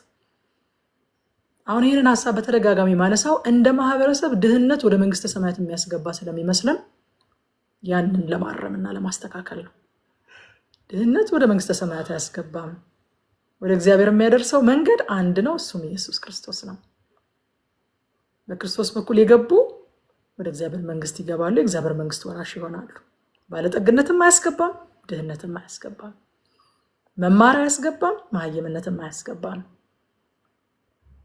ስለዚህ ልዩነት የለም ይላል። ሁሉም አንድ አይነት ነው የሚሆነው ይዛለት፣ ሁሉም አንድ አይነት ነው የሚሆነው። ምክንያቱም ሮሜ ምዕራፍ 2 ቁጥር 11 ላይ ሲናገር ሐዋርያው ጳውሎስ እግዚአብሔር ለሰው ፊት አያደላምና ይላል። አያደላም። ይሄኛው ድሃ ነው ሲያሳዝን ይግባ አይልም። ይሄኛው ሀብታም ነው ሀብታምማ እንዴት ውጭ ይቀራልም አይልም። እግዚአብሔር ለሰው ፊት አያደላም። ሁሉም አንድ አይነት ይሆናል ይላል። ነገሩ ሁሉ አንድ አይነት ይሆናል። ሁለተኛ ቆሮንቶስ ምዕራፍ 5 ቁጥር 10 ላይ ደግሞ መልካም ቢሆን ወይም ክፉ እንዳደረገ እያንዳንዱ በስጋው የተሰራውን በብድራት ይቀበል ዘንድ ሁላችን በክርስቶስ በፍርድ ወንበር ፊት ልንገለጥ ይገባናል ይላል። ሰው መላክ አይቻልም። ሁላችን በክርስቶስ የፍርድ ወንበር ፊት ልንገለጥ ይገባናል። አይገርማችሁም? አሁን አንዳንድ ጊዜ እኮ አንዳንድ ጉዳዮች ባለጠጎች ፍርድ ቤት ሄደው አይከራከሩም። ጠበቃ ይወከላሉ። ጠበቃቸው ነው በቃ ቀጠሮውን ጠብቆ እየሄደ እነሱን ወክሎ ይከራከርላቸዋል፣ መልስ ይሰጣል፣ ምን ይላል። በዚያ ቀን ግን ወዳጆች ባለጠጎች ጠበቃ መላክ አይችሉም። ድሆች ወደዚያ መግባት አትችሉም አይባሉም። እያንዳንዱ በስጋው የተሰራውን በብድራት ይቀበል ዘንድ ሁላችንም ራሳችንን ወክለን በፍርድ ወንበር ፊት ልንገለጥ ይገባናል ይላል። ሁሉ አንድ አይነት ይሆናሉ። በዚያ ደግሞ አድሎ የለም። ስለ ድህነትም ሆነ ስለ ብልጥግና ተብሎ የሚደረግ አድሎ የለም። በዚያ ቁጥር 4 እስከ 6 ምድር ለምን ትቀጣለች የሚለውን ያሳየናል። ምድር እቀጣለሁኝ ብሎ ከላይ ምድር ለምን ትቀጣለች የሚለውን ሲያሳየን ሕግን ጥሰዋል፣ ስርዓትን ተላልፈዋል፣ ዘላለማዊ ኪዳኔን ጥሰዋል ይላል። የሰዎች አመፅ ለሚኖሩባት ምድር እንደሚተርፍ እግዚአብሔርን ምድርን እንደሚቀጣ በነሱ ምክንያት እዚህ ቦታ ላይ ይናገራል። ምድርን እቀጣታለሁ ብሎ ለምንድነው እግዚአብሔር ሆይ የምትቀጣት ሲባል የሚኖሩባት ሰዎች ሕግን ጥሰዋል። የሚኖሩባት ሰዎች ስርዓትን ተላልፈዋል። ዘላለማዊ ኪዳንን ጥሰዋል። ስለዚህ እነሱም ብቻ ሳይሆን የሚኖሩባትን ምድርም እቀጣታለሁ። ለምንኖርባት ምድር እንኳን ለበረከትና ለመዓት ልንሆን እንደምንችል አያችሁ። ለምንኖርባት ምድር ማለት ነው። ምድር ከኔና ከናንተ የተነሳ ልትባረክ ትችላለች። ምድር ደግሞ ከኃጢአተኞች የተነሳ ልትረገም ትችላለች። ለምንኖርባት ምድር አሁን በዚህ ኃጢአት በነገሰበት ምድር ላይ ሮሜ ምዕራፍ 8 ቁጥር 22 ላይ ሐዋርያው ጳውሎስ ሲናገር ፍጥረት ሁሉ እስካሁን ድረስ አብሮ በመቃተትና በምጥ መኖሩን እናውቃለን ይላል። ፍጥረት እኮ ራሱ በሰራው ኃጢአት አይደለም እየቃተተና እያማጠ ያለው የሰው ልጆች በሰሩት ኃጢአት እኮ ነው። የሰው ልጆች ኃጢአት ምድርን አፌክት ያደርጋል። መልካምነታችንም ምድሪቱን አፌክት ያደርጋል። ክፋታችንም ምድሪቱን አፌክት ያደርጋታል። እና ምድርን የምቀጣው የሚኖርባት ሰዎች ስለሰሩት ስራ ነው ይላል እግዚአብሔር እዛ ክፍል ላይ ከቁጥር 7 እስከ 12 ከኃጢአት የተነሳ ደስታ ይጠፋል ይላል። ኢሳይያስ ይህንን በጣም ትኩረት ያደርግበታል። እስከዛሬም ስንመጣ በጣም በተደጋጋሚ ይህን ክፍል ይህንን ሀሳብ እየተመለከትን የመጣ ነው። ከኃጢአት የተነሳ ደስታ ይጠፋል። ከ7 እስከ 12 ያለው ዋና ሀሳብ እሱ ነው። ከኃጢአት ትናንትናም እንደነገርኳችሁ ደስታ እንደሚሰጥ ፕሮሚስ ያደርጋል። ደስ ይላችኋል፣ ይህን ብታደርጉ ደስ ይላችኋል የሚል ፕሮሚስ ነው የሚሰጣችሁ መጀመሪያ። እውነታው ግን የኃጢአት መጨረሻው ደስታን መስረቅ ነው። ከኃጢአት የተነሳ ደስታ ይጠፋል። ከእግዚአብሔር ርቀን በተቃራኒ መንገድ ሄደን የምናገኘው ደስታ የውሸትና እውነተኛውን ደስታ የሚቀማ ነው። ደስታን እሰጣችኋለሁ ቢለንም ፌክ ነው ያ ደስታ፣ ደግሞም እውነተኛ ደስታችንን የሚቀማ ነው።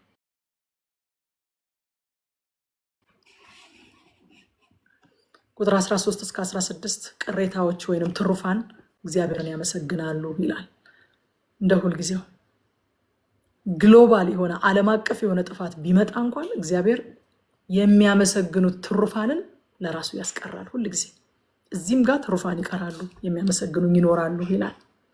ቁጥር 14 ላይ ያለውን በመሃል ያለውን ሄደን ብናነበው ድምፃቸውን ከፍ ያደርጋሉ ይላል። እነዚህ ትሩፋን በደስታም ይጮሃሉ፣ ከምዕራብም የእግዚአብሔርን ክብር ያስተጋባሉ ይላል አዲስ መደበኛ ትርጉም። አይገርማችሁ? በዚህ ሁሉ ኬዎስ ውስጥ እየኖሩ ምድር እየተቀጣች ነው። በምድር ከሚኖሩ ሰዎች ኃጢአት የተነሳ ከባድ ቀውስ ነው ያለው። በዚህ መካከል ሆነው እነዛ ትሩፋን ግን ድምፃቸውን ከፍ ያደርጋሉ፣ በደስታም ይጮሃሉ፣ ከምዕራብም የእግዚአብሔርን ክብር ያስተጋባሉ ይላል። ቅሬታዎች ትሩፋን በዙሪያቸው የሚሆነው ነገር አምልኳቸውን አይቀማቸውም። አንዱ መገለጫቸው እሱ ነው። ቅሬታ መሆኔን በምን አውቃለሁ ብላችሁ ከጠየቃችሁ በዙሪያቸው የሚሆነው ነገር አምልኳቸውን አይቀማቸውም። ትሩፋኖች ሁኔታው ሰላም ስለሆነ አይደለም የሚያመሰግኑት፣ ነገሮች ስለተስተካከሉ አይደለም የሚዘምሩት። የቅሬታዎች መገለጫ ነው፣ የትሩፋን መገለጫ ነው። አምልኳቸውን አይቀማቸውም። ካስታወሳችሁ ሐዋርያት ሥራ ምዕራፍ 16 ላይ ጳውሎስና ሲላስ እስር ቤት ተጥለው እያለ አያችሁ የትሩፋን መገለጫ፣ የቅሬታዎች መገለጫ። ቁጥር 15 ላይ ሐዋርያት ሥራ ምዕራፍ 16 ላይ ሄዳችሁ ብታነቡት በእስር ቤት ውስጥ ሆነው እግዚአብሔርን ሲያመሰግኑ ታገኟቸዋላችሁ። እግዚአብሔርን እያመለኩና እየዘመሩ ሁኔታው አልቀማቸውም። እነዚህም ኢሳይያስ ላይ የምናገኛቸው ትሩፋን ዙሪያቸው ተናውጧል። ምድር እየተቀጣች ነው። ሰዎች መከራ ውስጥ እያለፉ ነው። በጣም ከባድ አይነት ሁኔታ ውስጥ ነው ያሉት። ግን ይጮሃሉ። ለዛውም በለሆሳስ እንዳይመስላችሁ ድምፃቸውን ከፍ ያደርጋሉ፣ በደስታም ይጮሃሉ፣ ከምዕራብም የእግዚአብሔርን ክብር ያስተጋባሉ ይላል። ከዚህ ቀደም ተነጋግረናል። እውነተኛ አምልኮ በሁኔታ የማይገደብ ለእግዚአብሔር የሚቀርብ መስዋዕት ነው ብለናል አይደለ? ዕብራውያን 13:15 አንብበን እንግዲህ ዘወትር ለእግዚአብሔር የምስጋናን መስዋዕት ማለትም ለስሙ የሚመሰክሩ የከንፈሮችን ፍሬ በእርሱ እናቅርብ። የምስጋና መስዋዕት የሚባል አለ። ትሩፋን ምስጋናን ሲሰማቸው ብቻ አይደለም የሚያቀርቡት፣ በመስዋዕት መልክ ያቀርባሉ። መስዋዕት ያማል። መስዋዕት መቆረስ ይጠይቃል። እያመማቸው መስዋዕት ያቀርባሉ ትሩፋን። ከዛ ቁጥር 16 ላይ ለጻድቁ ክብር ይሁን የሚል ዝማሬ ከምድር ዳርቻ ሰማን ይላል። ለጻድቁ ክብር ይሁን የሚለው ዝማሬ የአንድ ሰው ወይም የአንድ ሀገር አይደለም። ኢሳያስ የሰማው አንድ ሰው ሲዘምረው ወይም አንድ ሀገር ሲዘምረው ሳይሆን ከምድር ዳርቻ ሁሉ ሰማሁኝ ይህንን ዝማሬ አለ። ለጻድቁ ክብር ይሁን። ዋት ዳዝ ኢት ሚን? እንዴት ይሆን ኢሳያስ አንደርስታንድ ያደረገው? ከምድር ዳርቻ ሁሉ ከምድር ዙሪያ ሁሉ ለጻድቁ ክብር ይሁን የሚል ዝማሬ ሲያስተጋባ ሰማሁኝ አለ። ሰማሁ። የትሩፋኑ ዓለም አቀፋዊ ዝማሬ ነው ይሄ ለጻድቁ ክብር ይሁን የሚለው። ራዕይ ዮሐንስ ምዕራፍ 7 ከቁጥር 9 እስከ 15 ትንሽ ሰፋ ያለ ክፍል ላንብብላችሁ። ይህንን ሀሳብ በደንብ ይዘነው እንድናልፍ። ይህችን ቃል እኔ ስለምወዳት ነው ለጻድቁ ክብር ይሁን የሚል የዶክተር ደረጀ ከበደ መዝሙር ላይ ያለች እና በጣም ነው የምወዳት። ክፍሉ እንደዚህ ይላል ከቁጥር 9 ጀምሮ ራዕይ ዮሐንስ ምዕራፍ 7 ከዚህ በኋላ ተመለከትኩ፣ እጅግ ብዙ ሰዎችን አየሁ። እነርሱ ከሕዝብና ከነገድ ከወገንና ልዩ ልዩ ቋንቋም ከሚናገሩ ሁሉ የተውጣጡ ነበሩ። ከምድር ዳርቻ ሁሉ የመጡ ነበሩ። እነዚህ ነጭ ልብስ ለብሰው የዘንባባ ዝንጣፊ በእጃቸው ይዘው በዙፋኑና በበጉ ፊት ቆመው ነበረ። በታላቅ ድምፅ እየጮሁም ማዳን በዙፋኑ ላይ የተቀመጠው የአምላካችን የበጉ ነው ይሉ ነበረ። ከምድር ዳርቻ ሁሉ የመጡት እነዚህ መላእክቱ ሁሉ በዙፋኑና በሽማግሌዎቹ በአራቱ እንስሶች ዙሪያ ቆመው ነበረ። በዙፋኑ ፊት በግንባራቸው ተደፍተው ለእግዚአብሔር ሰገዱ፣ እንዲህም አሉ፣ አሜን። ውዳሴ፣ ገናናነት፣ ጥበብ፣ ምስጋና፣ ክብር፣ ኃይል፣ ብርታት ለአምላካችን ለዘለዓለም እስከ ዘለዓለም ይሁን፣ አሜን። ከሽማግሌዎቹ አንዱ ወደ እኔ መለስ ብሎ እነዚህ ነጭ ልብስ የለበሱት እነማን ናቸው? ከወዴትስ መጡ አለኝ። እኔም ጌታ ሆይ አንተ ታውቃለህ አልኩት። እርሱም እንዲህ አለኝ፣ እነዚህ ታላቁን መከራ አልፈው የመጡ ናቸው። ልብሳቸውንም በበጉ ደም አጥበው ነጭ አድርገውታል። ስለዚህ በእግዚአብሔር ዙፋን ፊት ሆነው ሌሊትና ቀን በመቅደሱ ያገለግሉታል። በዙፋኑ ላይ የተቀመጠው መጠለያቸው ይሆናል። እነዚህ ትሩፋን ናቸው። እነዚህ ልብሳቸውን አንጽተው ከታላቁ መከራ አልፈው የመጡ ናቸው። እነዚህ ከምድር ዳርቻ ሁሉ የተሰበሰቡ ናቸው። በበጉ ፊት ቆመው ለዘላለም ያመሰግኑታል፣ በሌሊትና በቀን ያገለግሉታል። አያችሁ፣ ኢሳያስ ይህንን ዝማሬ ነው በመንፈሱ ሲሰማ የነበረው፣ ሲያስተጋባበት የነበረው መንፈሱ ላይ ይህ ዝማሬ ነበረ። ለጻድቁ ክብር ይሁን እያሉ ከምድር ዳርቻ ሲዘምሩ ሰማሁኛል። ኢሳያስ በመንፈሱ ነው ሰማሁኛል። ከዛ ግን ወዲያው የሚገርም ቃል ይናገራል። ይህንን የመሰለ ግሎሪየስ ነገር ሰምቶ ከሳው ምንም እንኳ ወዮልኝ ሲል ደግሞ ታገኙታላችሁ። የሚመጣው ክብር አስደስቶታል እኮ ያ ያየው ነገር በጣም አስደስቶታል። ግን አሁናዊው ነገር ደግሞ ያስጨንቀዋል። ይሄ ነው በምድር ላይ ያለ የአማኞች ህይወት ማለት። በነገራችን ላይ በሚመጣው ክብር እንደሰታለን፣ አሁን ባለው ክፋት ደግሞ እንጨነቃለን። በሁለቱ መካከል የምንኖር ሰዎች ነን። ኢን ቢትዊን ነን ያለ ነው።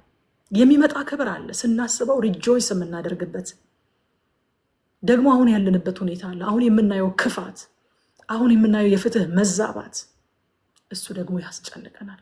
ኢሳያስ ልክ እንደኛ ኢን ቢትዊን ሆኖ ነበር የተሰማው ስሜት የገለጸው። ያኛው ዝማሬ በጣም ያስደስታል፣ ለጻድቁ ክብር ይሁን የሚለው። ግን ደግሞ አሁን ያለውን ነገር ሳይ ከሳው ምንም እንኳ ወዮልኝ ወዮልኝ ይላል። ደግሞ ሊመጣ ያለውን ክብር ስናስብ ሐሴት ብንሞላም እየሆነ ባለው ነገር ደግሞ እናመጣለን እኛ። ለዚህ ነው ሮሜ ምዕራፍ 8 ቁጥር 23 ላይ ሐዋርያው ጳውሎስ እንደዚህ ያለው፣ እርሱም ብቻ አይደለም ነገር ግን የመንፈስ በኩራት ያለን ራሳችን ደግሞ የሰውነታችን ቤዛ የሆነውን ልጅነት እየተጠባበቅን ራሳችን በውስጣችን እንቃትታለን ይላል። ምንድን ነው እየሆነ ያለው ነገር ካላችሁ፣ በጌታ ደስ ይለናል፣ በአመፅ ደግሞ እናዘናለን። እነዚህ ሁለት ስሜቶች ውስጥ ነው የምንኖረው፣ ልክ እንደ ኢሳያስ ማለት ነው። ታውቃላችሁ ፊልጵስዩስ ምዕራፍ 4 ላይ በጌታ ደስ ይበላችሁ፣ ደግሜ ላለው በጌታ ደስ ይበላችሁ፣ ጌታ ቅርብ ነው፣ በነገር ሁሉ በጸሎትና በምልጃ ከምስጋና ጋር ልመናችሁን በሱ ፊት አስታውቁ እንጂ በአንዳች አትጨነቁ የሚለው ቃል በጌታ ደስ ይበላችሁ፣ ደግሜ ላለው በጌታ ደስ ይበላችሁ፣ ጌታ ቅርብ ነው የሚለው እዛ ቦታ ላይ ጌታ ህልውናው መገኘቱ ከእናንተ ጋር ነው ለማለት የገባ አይደለም። እኛ ብዙ ጊዜ የምንጠቅሰው ለዛ ነው። እንግሊዝኛውን ሄዳችሁ አንብቡት። the Lord is coming soon። ጌታ እየመጣ ነው፣ ጌታ እየደረሰ ነው የሚለው። ጌታ እየደረሰ በመሆኑ ደስ ይለናል። ሊገለጥ ያለውን ክብር ስናስብ ደስ ይለናል። አሁን ያለውን አመፅና አሁን ያለውን ክፋት፣ አሁን ያለውን ኃጢአት ስናስብ ደግሞ እናዝናለን። ይሄ ነው በቃ የክርስትና ህይወት ማለት በሁለቱ መካከል ነው የምንኖረው። በሁለቱ መካከል ነው። ደስ ይበላችሁ ያለን ይሄው አዲሱ ኪዳን ማቴዎስ ወንጌል ላይ ደግሞ ጌታችን የሚያዝኑ ብፁዓን ናቸው ይላል። አያችሁ በጌታ መምጣት የጌታን መምጣት እያሰብን ደስ እንዲለን መጽሐፍ ቅዱስ ነግሮናል። ከዛ ደግሞ የሚያዝኑ ብፁዓን ናቸው መጽናናትን ያገኛሉና ብሎ ማዘንም ደግሞ ብጽዕና እንደሆነ ደግሞ ያሳስበናል። ለምንድን ነው እነዚህ የሚያዝኑ ብፁዓን ናቸው የተባሉት? ደስ ይበላችሁ ተብሎ የለ እንዴ? ለምንድን ነው የሚያዝኑት? ኃጢአትን ሲያዩ፣ አመፅን ሲያዩ፣ እግዚአብሔርን የሚያሳዝን ነገር ሲያዩ፣ የሰው መጎዳት ሲያዩ፣ የደካሞችን መጠቃት ሲያዩ፣ የፍትህ መዛባትን ሲያዩ ያዝናሉ። እንደዚህ የሚያዝኑ ብፁዓን ናቸው። ልክ እንደ ኢሳያስ አሁን ባለው ክፋት የሚያዝኑ ብፁዓን ናቸው። የጌታን መምጣት ደግሞ እየተጠባበቁ ሪጆይስ ያደርጋሉ። አት ሴም ታይም ደግሞ አሁን ባለው ክፋት ያዝናሉ ይላል። ከቁጥር 17 እስከ 20 ድረስ ሽብር ይጠብቃችኋል፣ ጉድጓድ ይጠብቃችኋል፣ ወጥመድ ይጠብቃችኋል ይላቸዋል። እንደውም ምድር እንደ ሰካራም ዞረባት ይላል። ከአንዱ ጥፋት የሸሸ ለሚቀጥለው ተላልፎ ይሰጣል እንጂ የሚያመልጥ አይኖርም። ለምን ከተባለ መሬት ራሷ ስለሚዞርባት መሸሸጊያ የለም። አይገርምም? ጌታችን ኢየሱስ ክርስቶስ ስለመጨረሻው ቀን ሲናገር ተመሳሳይ ነገር ተናግሯል። ሉቃስ ወንጌል ምዕራፍ 21 ቁጥር 26 ላይ ሰዎችም ከፍርሃትና በዓለም የሚመጣበትን ከመጠበቅ የተነሳ ይደክማሉ፣ የሰማይ ኃይላት ይናወጣሉና ይላል። ይናወጣሉና ጴጥሮስም እንደዚሁ ሁለተኛ ጴጥሮስ ምዕራፍ 3 ቁጥር 10 ላይ ተናግሯል። የጌታ ቀን ግን እንደ ሌባ ሆኖ ይመጣል። በዚያም ቀን ሰማያት በታላቅ ድምፅ ያልፋሉ፣ የሰማይም ፍጥረት በትልቅ ትኩሳት ይቀልጣል፣ ምድርም በእርሷ ላይ የተደረገውም ሁሉ ይቃጠላል። ይቃጠላል። የሚያስጠጋ የለም፣ የሚሸሽግ የለም፣ የሚያስተማምን የለም፣ የሚያስመልጥ የለም። ምድር እንደ ሰካራም ይዞርባታል። ምድር ብትነዋወጥ የማይነወጥ መሰረታችን ግን ክርስቶስ ኢየሱስ ብቻ ነው። ከቁጥር 21 እስከ 23 እግዚአብሔር በጽዮን ተራራ ላይ ሆኖ ያስተዳድራል ይላል። ከዛ በኋላ የሚመጣውን ነገር ሲናገር አት ዘ ኤንድ እግዚአብሔር በጽዮን ተራራ ላይ ሆኖ ያስተዳድራል። አያችሁ፣ ጀጅመንት የነገር ሁሉ ፍጻሜ አይደለም። የሚቀጥል መንግስት አለ። የሚቀጥል የጽድቅ አስተዳደር አለ። የምንጠብቀው መንግስት አለ። እግዚአብሔር በጽዮን ተራራ ላይ ሆኖ ያስተዳድራል። ራእይ ምዕራፍ 11 ቁጥር 5 ላይ ማንም እነርሱን ሊጎዳ ቢፈልግ እሳት ካፋቸው ወጥቶ ጠላቶቻቸውን ያጠፋል። ሊጎዳቸው የሚፈልግ ሁሉ መሞት ያለበት በዚህ አይነት ነው ይላል። የማንጎዳበት እግዚአብሔር ራሱ የሚያስተዳድርበት መንግስት ይቀጥላል። ፍርድ የነገር ሁሉ ድምዳሜ፣ የነገር ሁሉ ፍጻሜ አይደለም። ሁሉ ከተናወጠ በኋላ ጸንቶ የሚቆም መንግስት አለ።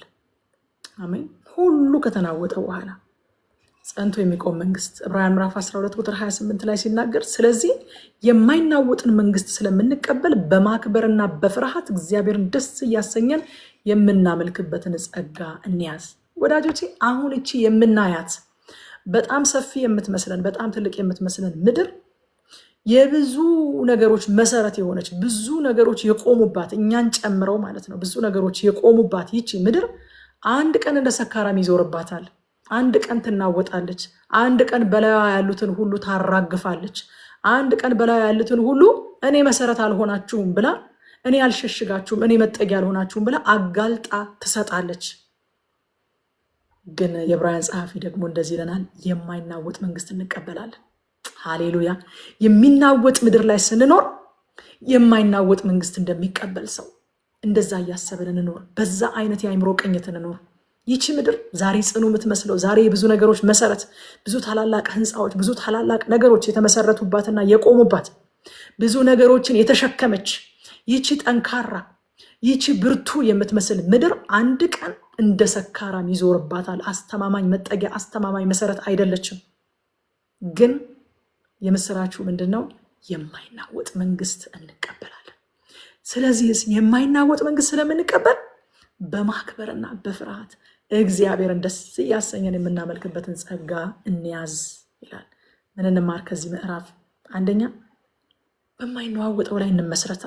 በቃ የሚናወጥ እንደሆነ ከገባን ይሄ ታላቅ የምንለው ብርቱ የምንለው ነገር ሁሉ ይሄ ሁሉ ሲስተም አንድ ቀን የያዘችው ምድር እንደ ሰካራም ሲዞርባት ሁሉ ነገር እንዳልነበር እንደሚሆን ካወቅን በማይነዋወጠው ላይ እንመስረት።